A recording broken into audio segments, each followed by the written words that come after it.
وفاقی وزیر سردار محمد یوسف کی مولانا مفتی محمد تقی عثمانی سے ملاقات۔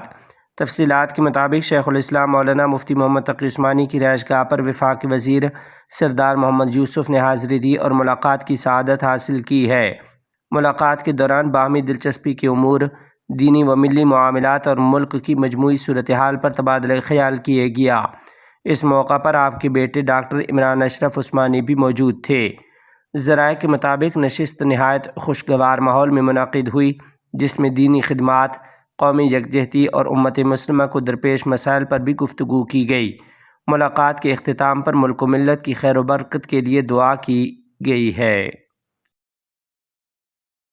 جمعیت علماء اسلام کے سربراہ مولانا فضل الرحمان نے کہا ہے کہ انسانی ہمدردی اور ہماری مشرقی روایات کا تقاضا ہے کہ ایک بڑی سیاسی جماعت کے قائد عمران خان کو جیل میں صحت کی تمام سہولیات فراہم کی جائیں اور انہیں اپنی مرضی کے ڈاکٹر سے معائنہ کرانے کی اجازت دی جائے۔ اپنے بیان میں مولانا فضل الرحمان نے کہا کہ معاشرے کی اجتماعی بقا کا تقاضا ہے کہ فطری سیاسی اختلافات کو دشمنی یا اس حد تک تنازعات میں تبدیل نہ کیا جائے جس سے عوام کی زندگی مشکلات کا شکار ہو اور سماجی نظم و ضبط متاثر ہو۔ انہوں نے کہا کہ سیاست زندگی نہیں بلکہ عکس زندگی ہے اور اسے مقصد حیات کے بجائے مجموعی انسانی فلاح کے حصول کا ذریعہ سمجھا جانا چاہیے۔ مولانا فضل الرحمان نے سرحدی صوبوں میں بڑھتی ہوئی بدامنی پر تشویش کا اظہار کرتے ہوئے کہا کہ خیبر پختونخوا بالعموم اور ڈیرہ اسماعیل خان بالخصوص دہشت گردی کی حالیہ لہر سے شدید متاثر ہوئے ہیں۔ انہوں نے کہا کہ پنیالہ پولیس پر حالیہ مہلک حملہ گزشتہ چند ہفتوں میں دوسرا واقعہ ہے جس میں بہادر پولیس افسر فہیم ممتاز سمیت 4 اہلکار شہید ہوئے۔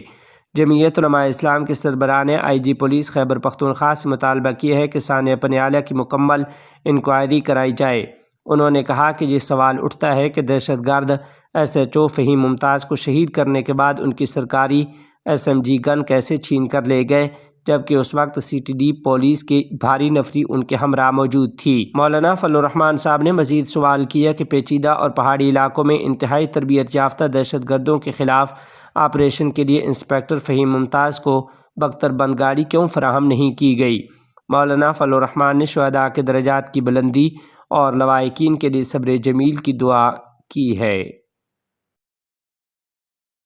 وندے ماترم کو لازمی کرنے کا حکم نامہ انتہائی جانبدارانہ اور جبری فیصلہ۔ تفصیلات کے مطابق وندے ماترم کو قومی گیت کے طور پر تمام حکومتی پروگراموں، اسکولوں، کالجوں اور دیگر اہم تقریبات میں اس کے تمام حصوں کی دھن کو بجانے اور پڑھنے کو لازمی قرار دیے جانے کے تعلق سے مرکزی حکومت کی طرف سے جاری نوٹیفیکیشن کو انتہائی افسوسناک اور شہریوں پر زبردستی تھوپا جانے والا فیصلہ قرار دیتے ہوئے جمعیت علماء ہند کے صدر مولانا سید ارشد مدنی صاحب نے کہا کہ یہ نہ صرف ایک جانبدارانہ فیصلہ ہے بلکہ شہریوں کی اس مذہبی آزادی پر ایک گہرا ضرب لگانے کی کوشش کی گئی ہے جو ملک کے آئین نے انہیں دی ہے۔ انہوں نے کہا کہ اب یہ افسوسناک حقیقت پوری طرح کھل کر سامنے آ گئی ہے کہ ان لوگوں کو ملک کی ترقی اور عوام کے مسائل سے کچھ لینا دینا نہیں ہے۔ یہ ہمہ وقت الیکشن موڈ میں رہتے ہیں۔ ان کا ہر کام اور ہر فیصلہ اس نقطہ پر منحصر رہتا ہے کہ اس سے الیکشن میں کتنا فائدہ ہو سکتا ہے۔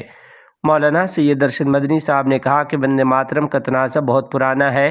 اس سے قبل دسمبر 2025 میں جب اس کو لے کر پارلیمنٹ میں بحث ہوئی تھی تو اس وقت بھی اپنے ایک بیان کے ذریعے ہم نے اپنا موقف صاف کر دیا تھا۔ ہمیں کسی کے وندے ماترم گانے یا کسی کی تقریب میں اس کی دھن بجانے پر کوئی اعتراض نہیں، لیکن ہم مسلمان اس گیت کو اس لیے نہیں گا سکتے کیونکہ ہم صرف ایک اللہ کی عبادت کرتے ہیں اور اپنی اس عبادت میں ہم کسی دوسرے کو شریک نہیں کر سکتے۔ انہوں نے یہ بھی کہا کہ وندے ماترم کی مشمولات شرکی عقائد پر مبنی ہے اور اس کے ایک بند میں وطن کو درگاہ ماتا سے تشبیہ دے کر اس کی عبادت کے لیے الفاظ استعمال کیے گئے ہیں۔ ہر مذہب کے اپنے امکانات اور قوانین ہوتے ہیں جن پر عمل کرنے سے انہیں کوئی نہیں روک سکتا، اور اسی لیے ہمارے آئین میں بھی دفعہ 25 کے تحت ہر شہری کو مذہبی آزادی دی گئی ہے۔ ایسے میں کسی مخصوص شہری یا شہریوں پر ایک مخصوص نظریہ کو اپنانے، اس کا ورد کرنے یا اس کو ماننے پر مجبور کرنا آئین کے احکامات کی صریح خلاف ورزی ہے۔ مولانا سید ارشد مدنی صاحب نے یہ بھی کہا کہ سپریم کورٹ کا بھی یہ فیصلہ ہے کہ کسی بھی شہری کو قومی ترانہ یا کوئی ایسا گیت گانے پر مجبور نہیں کیا جا سکتا جو اس کے مذہبی عقیدے کے خلاف ہو۔ انہوں نے کہا کہ وطن سے محبت الگ چیز ہے اور اس کی عبادت دوسری چیز۔ مسلمانوں کو اس ملک سے کتنی محبت ہے اس کے لیے ان کو کسی کے سرٹیفکیٹ کی ضرورت نہیں ہے۔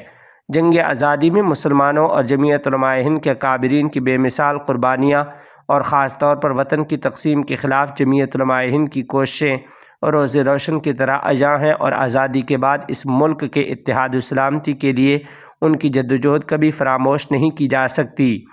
ہم نے ہمیشہ کہا ہے کہ حب الوطنی کا تعلق دلوں کی وفاداری اور عمل سے ہے، نعرے بازی سے نہیں۔ آزادی کے بعد اس بات کا تاریخی ریکارڈ موجود ہے کہ 26 اکتوبر 1937 کو رابندر ناتھ ٹیگور نے پنڈت جواہر لال نہرو کو ایک خط میں مشورہ دیا تھا کہ وندے ماترم کی ابتدائی 2 بند کو ہی قومی گیت کے طور پر قبول کیا جائے، کیونکہ بقیہ اشعار توحید پرست مذاہب کے عقائد سے متصادم ہیں۔